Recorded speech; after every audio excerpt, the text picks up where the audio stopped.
kanila ang mabuting asal at mabait lang kasi nga mga demonyo sila. Kaya tama yan. Sumigaw lahat ng galit! Lahat ng galit na galit! Ang hindi matatapos ang galit bukas! Ang iparirinig ang galit hanggang hindi makulong ang mga putang ina ang magnanakaw! Hindi tayong pwede magalit lang ngayon. Kailangan hanggang bukas, kailangan sa susunod na linggo, kailangan sa susunod na buwan, hanggang umabot ng ilang taon hanggat hindi sila nauubos. Walang mawawala sa atin kasi ubos na tayo. Kaya ang gagawin natin ngayon ay babawi na tayo. Ikulong ang mga magnanakaw. Para sa akin, hindi nga sapat ang kulong. Dapat patayin ang mga korap na magnanakaw. Ibalik ang death penalty para sa mga korap.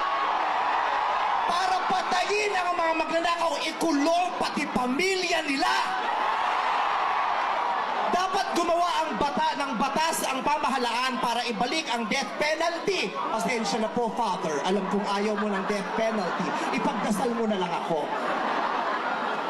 Ibalik ang death penalty para sa magnanakaw. Dahil ang magnanakaw, ang corrupt na public official, hindi ko natatawag ng public official, ang corrupt na politiko ay higit pa sa mamamatay tao.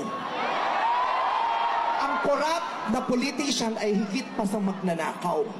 Ang corrupt na politician, ang corruption ay higit pa sa terorismo.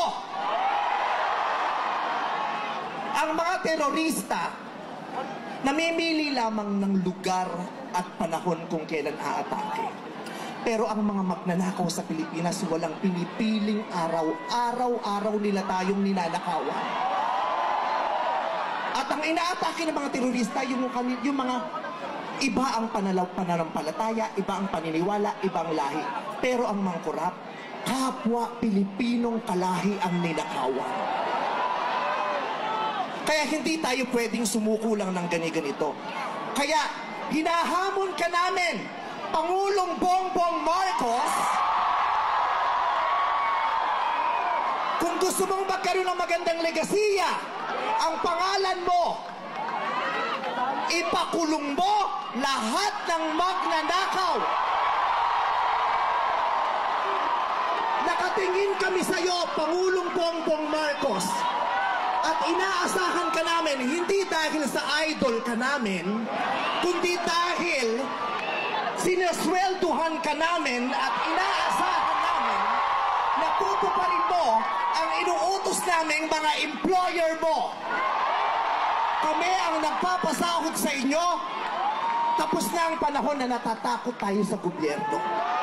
Takutin natin ang gobyerno dahil ang kapangyarihan nasa sa atin, wala sa kanila. Nakatingin kami sa inyo. Ipakulong lahat ipakulong. Tawiin ang mga ari-arian